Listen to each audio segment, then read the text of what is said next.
नमस्कार। उनकी कलम मेरी आवाज़ में आप सभी का स्वागत है। आइए सुनते हैं कहानी वह रात, जिसे लिखा है उषा राजे जी ने।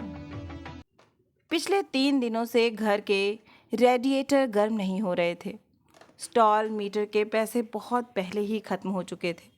घर में जितने कंबल थे अनीता ने हम सबको उड़ा दिए थे। बिना हीटिंग के पूरा घर बर्फीला हो रहा था।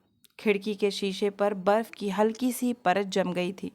लैम्प पोस्ट की मध्यम पीली रोशनी अपारदर्शी हो रहे शीशे और पर्दों के बीच रास्ता बनाती कमरे में पड़े कारपेट पे नन्हे कुत्ते पूडल के आकार में लेटी हुई थी। ऐसी ठंडी रातों में अक्सर मैं बंक बेड के ऊपरी तल्ले पर स्लीपिंग बैग में गुचड़ मुचड़ सोने की कोशिश करता हूँ, पर कई बार नींद में मैं अपने बंक बेड की सीढ़ियाँ उतरकर चुपके से अनीता के बिस्तर में घुस उसके गर्म बदन से चिपक जाता हूँ। अनीता मुझे अपने सीने से चिपका लेती है। उसके बदन की गर्मी महसूस करते हुए सो जाना मुझे अच्छा लगता है। कभी कभी ऐसे में 4 वर्षीय रेबेका और रीटा, मेरी जुड़वा बहनें भी अनीता के बिस्तर में घुस आती हैं।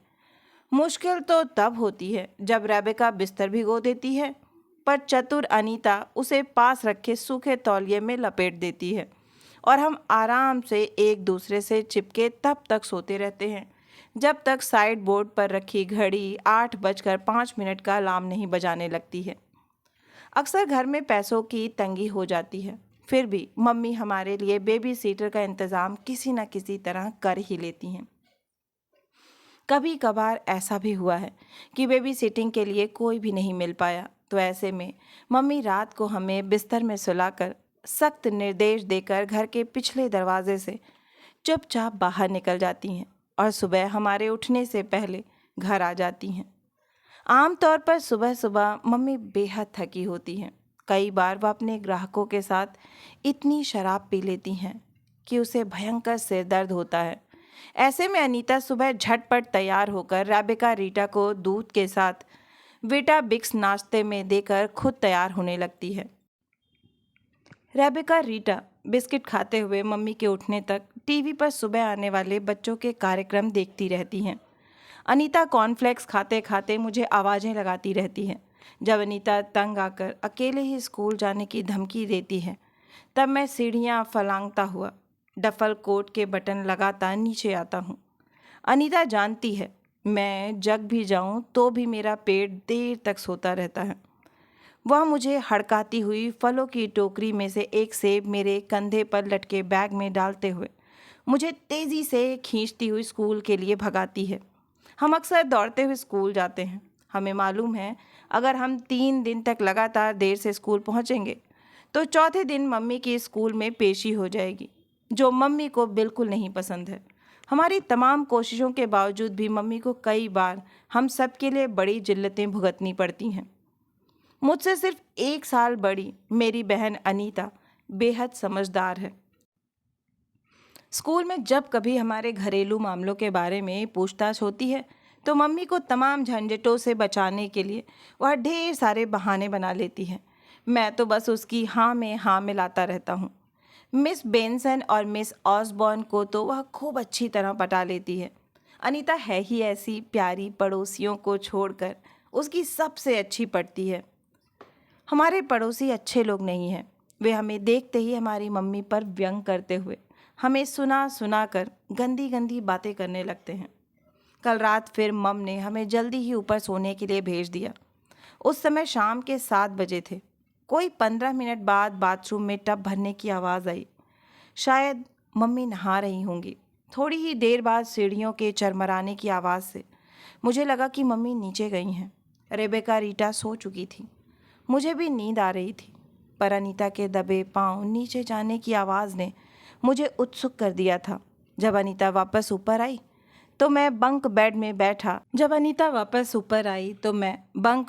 बैठा इनेट ब्लाइटन की लिखी जासूसी उपन्यास फेमस 5 पढ़ रहा था। मुझे किताब पढ़ते देख अनीता मुस्कुराई, फिर मेरे पास आकर फुसफुसाते हुए बोली, तू तो ज़रूर एक दिन प्रोफेसर बनेगा। सुन, अभी मैं नीचे गई थी, मम बाहर जाने वाली हैं। वह सफ़ेद जैजी मिनी स्कर्ट और लाल टैंक टॉप में बहुत खूबसूरत लग रही थी। मुझे सीढ़ियों के पास चुपचाप खड़ा देख बोली, क्या बात है, तुझे नींद नहीं आ रही है क्या? मालूम, उसने शरारत से आंखें मटकाते हुए मुस्कुराकर कहा। मुझे पता था कि मम्मी बाहर जा रही हैं, पर फिर भी मैंने उससे पूछा, क्या तुम बाहर जा रही हो? मम्मी ने मुझे बहलाने के लिए भौहें उठाकर होठों पर आई मुस्कुराहट को छुपाते हुए कहा, नहीं तो? अनीता ने एड़ियों पर उचककर मेरी आंखों में झांकते हुए कहा, मुझे पता था मम मुझे बहका रही हैं, पर मैं भी ढीठ हूँ ना। मैंने कहा, मॉम, मुझे तेरा प्यार चाहिए, मुझे बाहों में भरकर प्यार दो ना। ना जाने क्यों मेरा मन मम से लिपटने को मचल उठा। अच्छा चल, आजा नटखट लड़की, कहते हुए उन्होंने हाथ में पकड़ी लिपस्टिक ड्रेसर पर रखते हुए मुझे बाहों में भरकर कहा, आजा मेरी प्यारी बिटिया। इसके पहले कि मैं लिपस्टिक लगाऊं, आ तुझे जी भरकर प्यार दे दूं। और सुन, मैं आज रात जल्दी ही लौट आऊंगी। कल तू 9 बरस की हो जाएगी ना। आज रात मैं तेरे जन्मदिन के लिए ढेरों पैसे कमाऊंगी। तुम लोग अपने कमरे से बाहर मत निकलना, अच्छा? कहते हुए मम ने प्यार का चुंबन मेरे होठों पर देकर मुझे ऊपर भेज दिया। मम्मी के साफ सुथरे ताज़ा नहाए ठंडे बदन से बेहद प्यारी साबुन और परफ्यूम की खुशबू निकल रही थी। और पता, वह आज बेहद खूबसूरत लग रही थी। सच कहते हुए मैंने अनीता के गालों को चूमा तो उसमें से मुझे मम के परफ्यूम और साबुन की मिली जुली खुशबू आई। अब तक मुझे नींद आने लगी थी। मैंने उनीदी आंखों से अनीता को देखा। वह मम्मी जैसी ही खूबसूरत और आकर्षक लग रही थी। वही नीली आंखें, वही सुनहरे घुंघराले बाल, वही तना हुआ गर्वीला बदन। उस रात जब मैं गहरी नींद में था, अनीता ने मुझे तेजी से झिकझोरते हुए जगाया। सुन, मार्क मम अभी तक घर नहीं आई हैं, अनीता मेरे कानों में फुसफुसाई। तभी अचानक रेबेका और रीटा दोनों नींद में चिढ़ कर रोने लगीं। अनीता ने उसके मुंह में चुसनी डालकर उन्हें थपका। क्या? दहशत से आंखें फाड़ते हुए मैंने दीवार घड़ी देखी। सुबह के 5:30 बज रहे थे। मम्मी 2:30-3 बजे तक हर हाल में घर आ जाती हैं। तूने नीचे लिविंग रूम और टॉयलेट में तो देखा या नहीं? मैंने घबरा कर अनीता से पूछा। मैं सारा घर छान चुकी हूँ मार्क। अब हम क्या करेंगे? मेरे बदन का पोर पोर सहम उठा। मैं रुआंसा हो गया। ऐसा पहली बार हुआ कि मेरी आंख खुली हो और मम्मी घर में ना हो और अनीता घबराई हुई हो। रेबेका और रीटा अब तक चुप होकर झपकी लेने लगी थी। मुझे तसल्ली देते हुए अनीता मेरे कानों में फुसफुसाई। रेबेका, रीटा अभी कम से कम 2 घंटे और सोएंगी। हम बाहर चलकर मम को खोजते हैं। मुझे याद आया, बहुत पहले अनीता ने एक बार मुझे बताया था कि एक रात मॉम पिछले दरवाजे के पास सीढ़ियों पर नशे में धुत पड़ी हुई थी। उसके बदन पर जगह जगह चोट के निशान थे। वह उन्हें सहारा देकर अंदर लाई थी। देर सबेर अनीता मुझे सारी बातें बता देती है। मैं अनीता की बताई बातें बहुत ध्यान से सुनता हूँ। यद्यपि उसकी बताई सारी बातें ना तो मुझे समझ आती हैं, ना ही याद रहती हैं। मैंने अनीता के कहने पर नीचे से लाकर 2 पैकेट बिस्किट, रेबेका रीटा के पसंद के कुछ खिलौने और उनकी दूध की बोतल बंक बेड से लगे मेज पर रखते हुए अनीता की ओर देखा। वह एक नज़र रेबेका रीटा पर डाल अपने पजामे के ऊपर ही जीन्स चढ़ा रही थी। उसे देखकर मैंने भी अपने पजामे के ऊपर जीन्स चढ़ाकर डफल कोट के बटन पूरी तरह से बंद कर जूते के तस्मे बांधे। अनीता मेरी आदर्श है, इसलिए अनीता जो भी कहती है मैं वही करता हूँ। उसके पास मेरी हर समस्या का कोई ना कोई हल ज़रूर होता है। पर इस समय हम दोनों घबराए हुए थे। अनीता ने अपने कांपते होठों को मुंह के अंदर दबा रखा था। मेरे गले में गुठली फंसी हुई थी। मैं बार बार अनीता के चेहरे की ओर दिलासे के लिए देख रहा था, पर उसके चेहरे के साथ साथ सारे घर में भयानक खामोशी लूट रही थी। मैंने लैंडिंग में जाकर पंजों पर उचक खिड़की के घर के पिछवाड़े के बागीचे और एलीवे को देखा। दोनों ही सुनसान पड़े थे। मम्मी का कहीं कोई पता नहीं था। थोड़ी देर पहले बारिश हो चुकी थी। पेड़ों के पत्तों से पानी चू रहा था। झाड़ियों और घास पर टंगी पानी की बूंदें बिजली की मध्यम रोशनी में रेबेका रीटा की आंखों से टपके आंसुओं जैसी लग रही थी।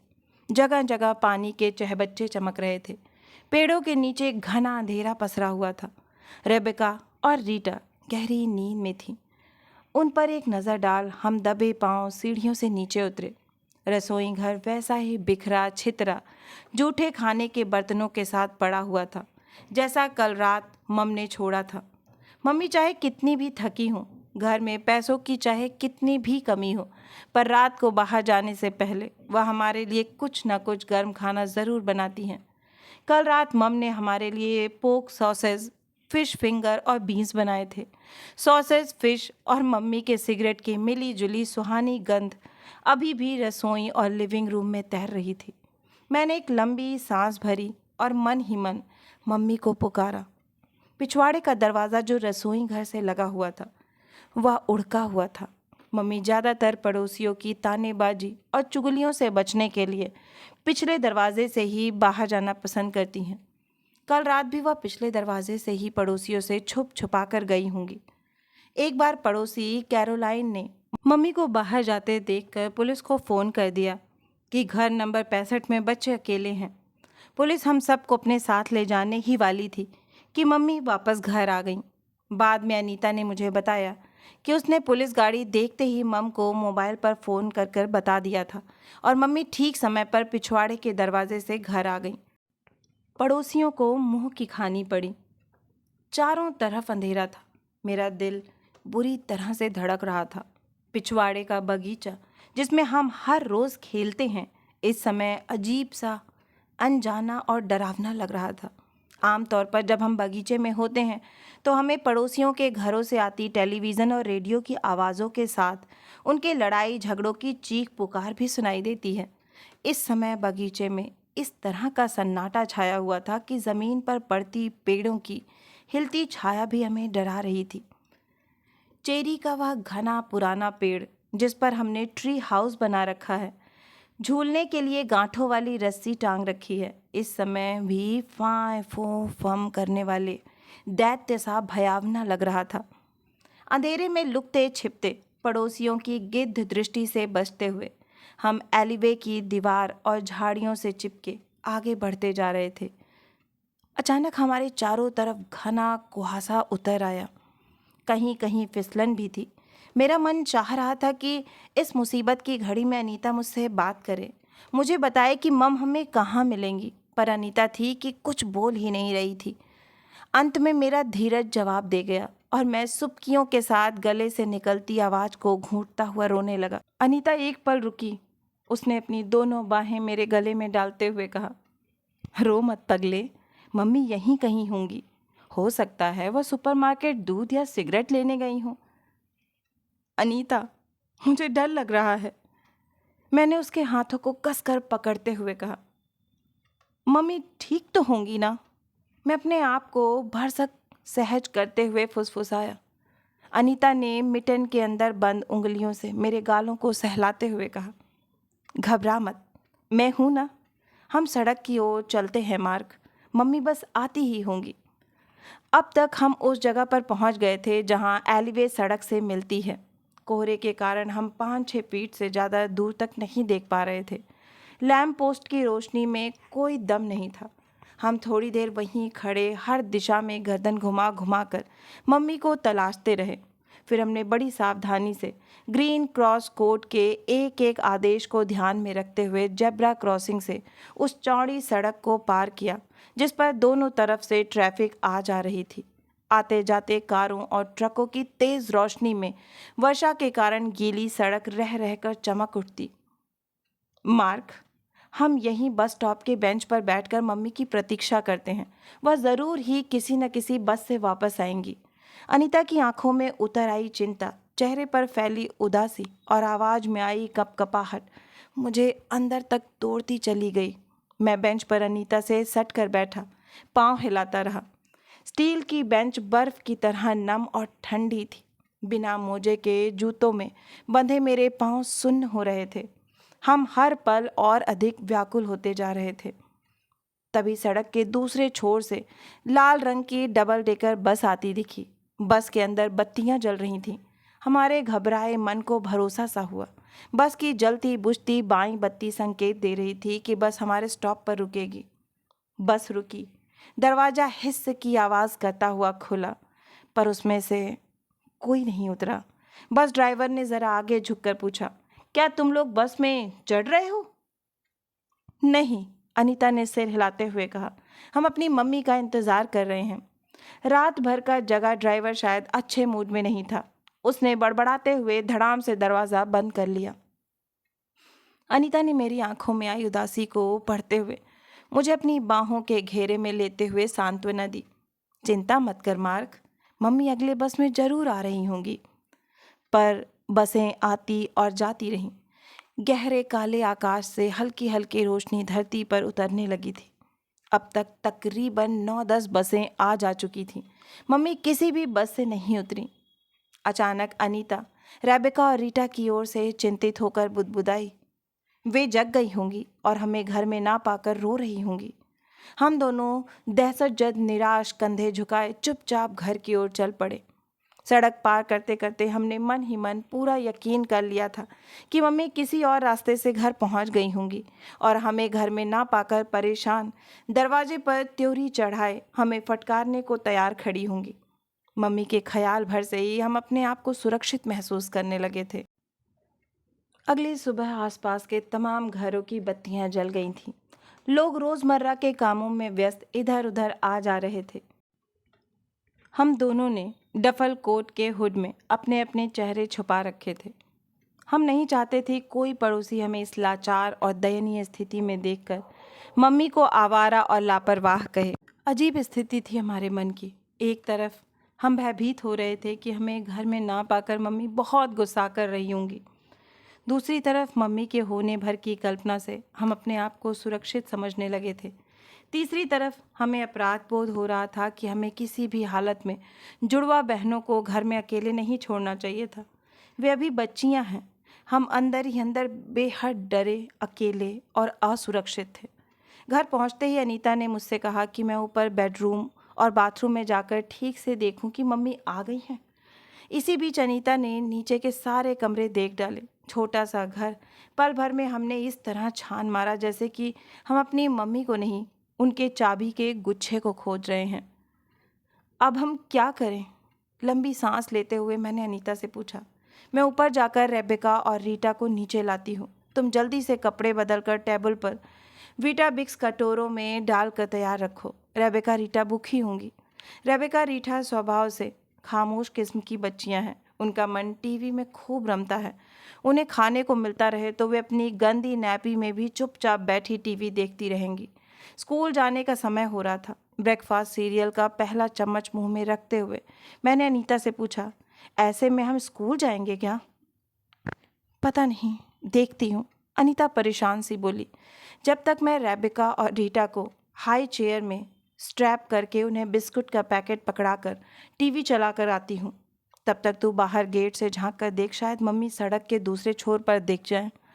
अनीता जो कुछ मुझसे कहती है वह सब करना मुझे अच्छा लगता है। मैं भागता हुआ बाहर गेट पर आया। सुबह हो चुकी थी। आकाश में काले बादल छाए हुए थे। हल्की हल्की बारिश हो रही थी।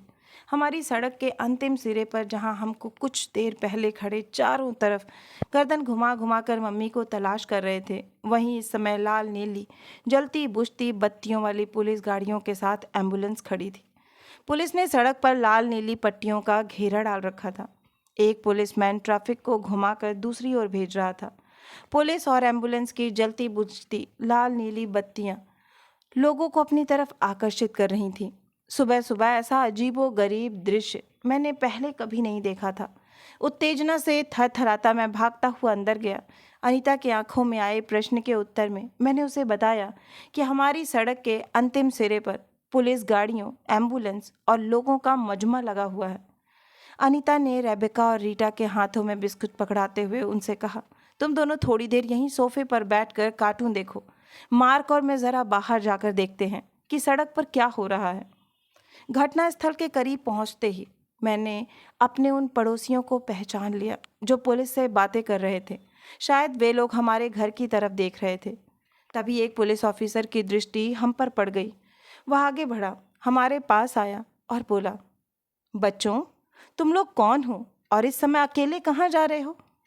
मेरा नाम अनीता मैकाफी है और यह मेरा छोटा भाई मार्क मैकाफी है। हमारी मम्मी अंजला मैकाफी रात घर नहीं आई और हम उसे ही खोज रहे हैं। हमारा नाम सुनते ही ऑफिसर के आंखों और चेहरों के भाव बदल गए। उसने बड़े ही कोमल स्वर में हमसे पूछा, तुम लोग कहाँ रहते हो बच्चों? अनीता ने उसे घर का नंबर और सड़क का नाम बताया। पुलिस ऑफिसर ने अपनी वॉकी टॉकी पर किसी से कुछ बातें की और हमें वापस हमारे घर ले आया। हमारा घर पूरी तरह से अस्त व्यस्त था। मम्मी को घर गृहस्थी में कोई रुचि नहीं थी। हमें पुलिसमैन के साथ देखकर रेबेका और रीटा कुछ नर्वस, संकुचित सी मुझसे चिपक कर सोफे पर बैठ गई। अनीता साइड बोर्ड के पास खड़ी ऑफिसर का चेहरा देखती रही। पुलिस ऑफिसर कुछ देर चिंतित परेशान सा हमारे घर की हालत देखता रहा, जैसे कि उसे समझ नहीं आ रहा था कि वो हमसे कैसे और क्या बातें करे। तुम्हारे डैडी कहाँ हैं बच्चों? हमारे डैडी नहीं हैं। उनकी मृत्यु 11 मई 1985 को ब्रेडफोर्ड फुटबॉल स्टेडियम में लगने वाले अग्निकांड के हादसे में हो गई थी। वे लॉन्ग डिस्टेंस लॉरी ड्राइवर होने के साथ साथ जबरदस्त फुटबॉल फैन थे। अनीता ने जिस आत्मविश्वास से पुलिस को जवाब दिया वह मुझे बहुत अच्छा लगा। ओह डियर, मुझे बेहद अफसोस है कि मैंने तुमसे ऐसा प्रश्न किया। तुम्हारी मम्मी घर से कब गईं और तुमने उन्हें आखिरी बार कब देखा था बच्चों? ऑफिसर ने अनीता से पूछा। कल रात तकरीबन 7:30 बजे। मम्मी के अतिरिक्त तुम्हारे साथ और कौन रहता है? उसने रेबेका और रीटा की ओर देखते हुए कहा। रेबेका और रीटा के बाल काले और घुंघराले हैं। उनका रंग हमारी तरह गोरा नहीं है। क्या तुम चारों सगे भाई बहन हो? ऑफिसर ने हल्के से खखार कर गला साफ किया। रेबेका और रीटा हमारी हाफ सिस्टर्स हैं। हम मम्मी के साथ अब अकेले रहते हैं ऑफिसर। क्या आपको हमारी मम्मी का पता है? वे कहाँ हैं? वही तो मैं पता करना चाह रहा हूँ अनीता। तुम्हारे जुड़वा बहनों के पिता क्या कभी घर आते हैं?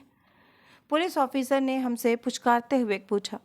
तुम्हारा मतलब मम्मी के बॉयफ्रेंड आली गंजालिब से है क्या? वह तो कब का मम्मी से झगड़ा करके भाग गया। अनीता की आली से कभी नहीं पटी, वह उससे खार खाती है।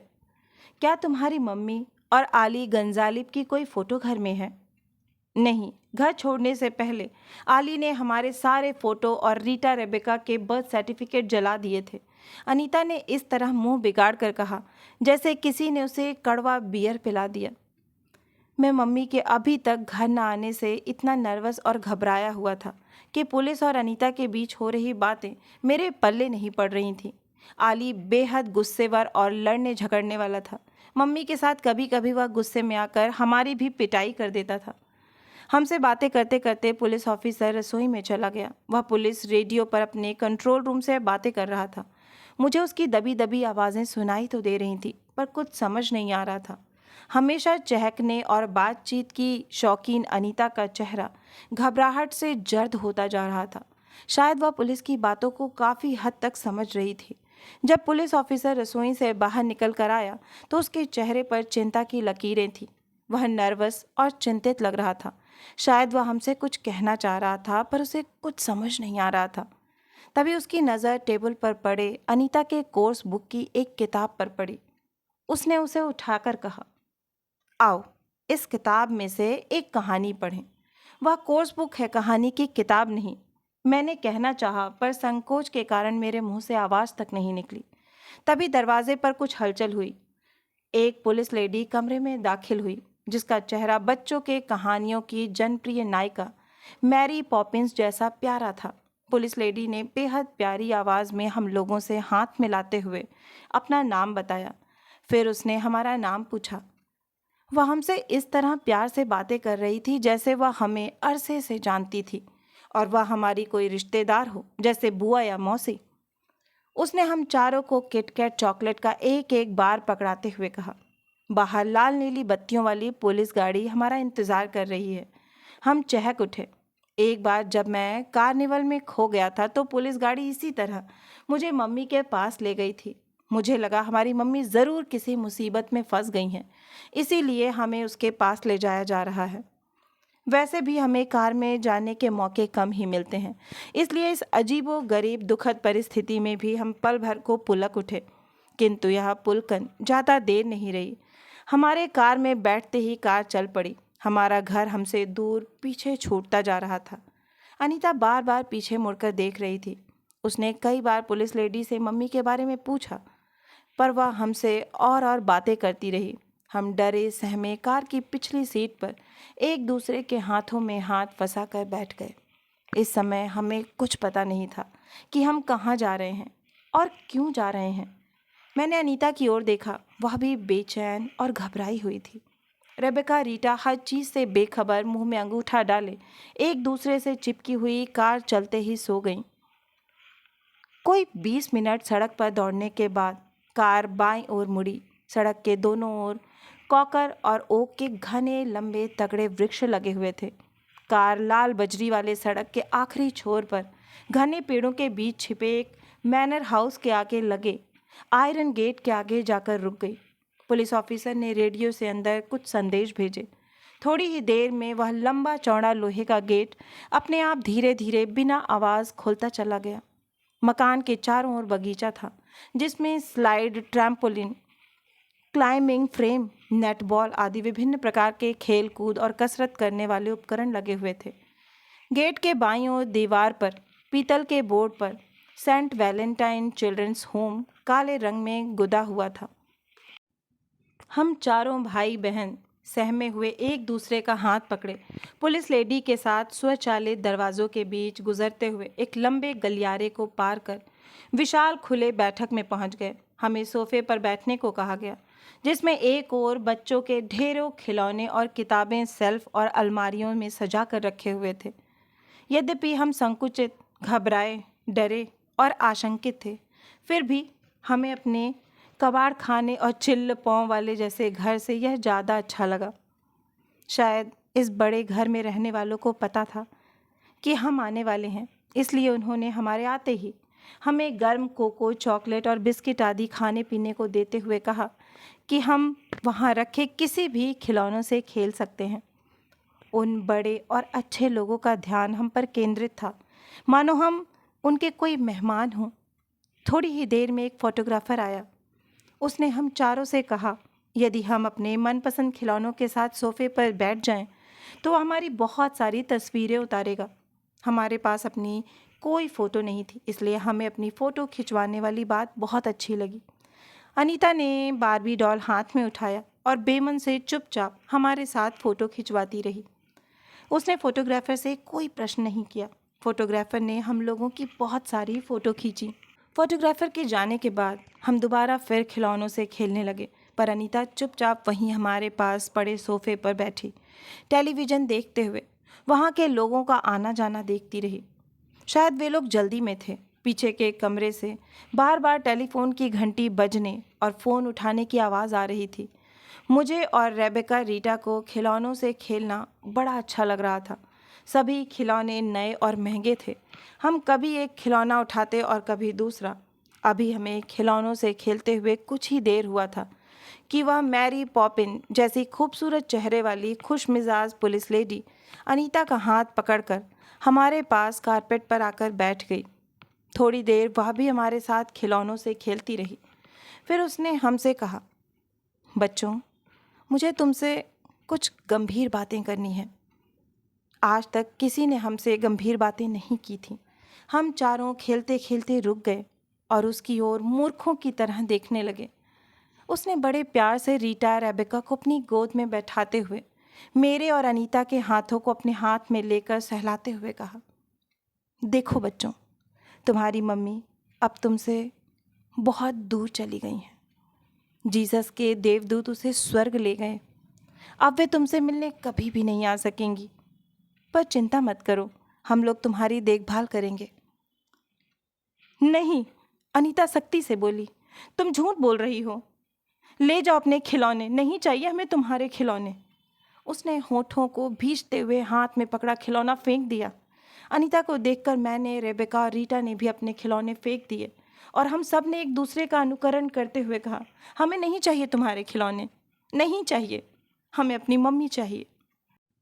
अनीता सांप की तरह फुफकारती, पैर पटकती दरवाजे के पास जाकर खड़ी हो गई। मैंने रीटा, रेबेका का हाथ पकड़ा और अनीता से सटकर खड़ा हो गया। हम सभी दुखी थे क्योंकि अनीता दुखी थी, पुलिस लेडी ने अनीता के दोनों हाथों को पकड़कर बेहद प्यार से पर सख्त आवाज में कहा, बात को समझो अनीता, अब तुम्हारी मम्मी इस दुनिया में नहीं है। तुम सब अभी बच्चे हो। थोड़ी देर में सोशल वर्कर टेरी तुम लोगों को तुम्हारे नए घरों में ले जाएंगे। नहीं, हम कहीं नहीं जाएंगे, हम अपने घर जाएंगे। अनीता ने पैर पटकते हुए चिल्ला चिल्ला कर कहा, हमारी मम्मी हमारे घर पर हमारा इंतज़ार कर रही होंगी। मैंने भी मन ही मन सोचा कि इस पुलिस लेडी को कुछ भी नहीं पता है। हमारी मम्मी बहुत स्मार्ट हैं। वह देवदूतों को चकमा देकर अब तक ज़रूर ही घर वापस आ गई होंगी। अब तक रीटा और रेबेका बड़े घर में रहने वाले लोगों से हिलमिल गई थीं। वे दोनों वहाँ काम करने वाली सोशल वर्कर के गोद में चढ़ी हुई किलकारियाँ भरती उनसे बातें कर रही थीं। मैं चाह रहा था कि लोग हमसे हमारी मम्मी के बारे में बात करें, उनके बारे में हमें कुछ बताएं, पर वे लोग उनके बारे में कोई बात नहीं करना चाह रहे थे। जैसे ही मम्मी के बारे में कोई भी बात करते, वे लोग हमारा ध्यान किसी और चीज़ में उलझा देते। कई बार तो ऐसा लगा कि जैसे वे हमें बता रहे हों कि तुम्हारी कोई मम्मी नहीं थी, या कि तुम्हारी मम्मी का इस दुनिया में कोई वजूद नहीं था। मैं अभी यही सब सोच रहा था कि अचानक अनीता जैसे पागल हो गई। वह वहशियों की तरह चिल्लाकर उन लोगों को गालियां निकालने लगी, कमीनों, हरामजादों, बदबख्तों, छोड़ो हमारी बहनों को, उतारो उन्हें अपनी गंदी गोद से। मार्क, कमबख्त, तू भाग यहाँ से। मैं रेबेका और रीटा को इनके चंगुल से छुड़ाकर घर आती हूँ। मॉम ठीक कहती थी, तुम police, social worker, welfare officer सब के सब दोगले हरामजादे होते हो। मार्क, ये सब हमें बहका रहे हैं। अनीता को जितनी भी गालियाँ आती थी उसने पुलिस वालों को देनी शुरू कर दी। तुम लोग मम्मी को जेल में बंद करके हमें सड़ी मछलियाँ समझ के कूड़े के ढेर में फेंकना चाहते हो। मैं बदहवास, कन्फ्यूज्ड, मूर्ख की तरह पुलिसमैन की उंगली पकड़े वहीं खड़ा रहा। अनीता तब तक गालियाँ बकती रही जब तक वह थक कर निढाल नहीं हो गई। उसका चेहरा लाल हो गया था, वह हाँफ रही थी। अनीता का चिल्लाना सुनकर बड़े घर का मालिक अंदर से बाहर आया और अनीता के कंधों को झकझोरते हुए बोला, सुनो अनीता, पागल मत बनो। हम लोग तुम्हारे हितैषी हैं, दोस्त हैं। हम तुम्हें ऐसे परिवारों में भेज रहे हैं जहाँ के लोग तुम्हें अपने परिवार में अपने बच्चों की तरह स्वीकार करेंगे। टेरी फ्लायर और पुलिस लेडी ने हमें हमारी इच्छा के विरुद्ध बाहर खड़ी वैन में बैठा दिया। हम चारों बौखलाए, चीखते चिल्लाते, एक दूसरे से सटे, असहाय, लाचार पुलिस में बैठे अपने अंधे भविष्य की ओर चल पड़े। हमें कार में यात्रा करते अभी 15 मिनट भी नहीं हुए थे कि अनीता रोते रोते थक कर सो गई। वह नींद में भी सुबकियां भर रही थी। रेबेका और रीटा भी अंगूठा मुंह में डाले झपकी लेती हुई सोने की तैयारी कर रही थी। कार में लगे रेडियो पर कैपिटल रेडियो से प्राइम टाइम कार्यक्रम में डुरैन डुरैन का प्रसिद्ध गीत, please please tell me now, is there something I should know, is there something I should know, मेरी माँ का प्रिय गीत जिसे वह सदा गुनगुनाती रहती थीं, बज रहा था। अचानक गीत को रोककर समाचार प्रसारक समाचार देने लगा। अगली सुबह आज घने कोहरे में 2 नन्हे बच्चे ठीक उसी मोड़ पर खड़े अपनी माँ को तलाश रहे थे जहाँ उनकी जिस्म फरोश माँ के मृतदेह को कोहरे ने अपनी चादर में लपेट रखा था। क्या यह औरत भी उस दरिंदे की शिकार बनी जो पुलिस से आंख मिचौली खेलते हुए खोज खोज कर पिछले 7 महीनों से जिस्म फरोश औरतों को कत्ल किए जा रहा है? कौन थे ये नन्हे बच्चे? मेरा दिल उन अनजान नन्हे बच्चों के लिए दया से भर उठा और मैं फूट फूट कर रोने लगा। कार चालक रेडियो के घुंडी को इस तरह इधर उधर घुमाने लगा जैसे यह रेडियो स्टेशन उसे पसंद नहीं आ रहा हो। टेरी फ्लायर और पुलिस लेडी दोनों मेरा ध्यान खाने पीने, खिलौनों और कार के बाहर नज़ारे बदलती प्रकृति की ओर मोड़ने की कोशिश करने लगे। अभी आप सुन रहे थे कहानी वह रात। आशा है कि यह हृदय स्पर्शी कहानी आपको बहुत ही पसंद आई होगी। अगर कहानी पसंद आई है तो मुझे प्रोत्साहित करने के लिए एक लाइक करें, अपनों के साथ ज़्यादा से ज़्यादा शेयर करें। नीचे कमेंट बॉक्स में कमेंट करके बताएं कि आपको कहानी कैसी लगी। और अगर आप इस परिवार का हिस्सा बनना चाहते हैं तो इस चैनल से जुड़ें और इसे सब्सक्राइब करना ना भूलें। और हाँ, नोटिफिकेशन बेल ज़रूर दबाएं जिससे आगे आने वाली हर कहानियाँ आपको समय पर मिलती रहें। फिर मिलती हूँ एक नई कहानी या कविता के साथ। तब तक के लिए आप सभी का कहानी सुनने के लिए बहुत बहुत धन्यवाद।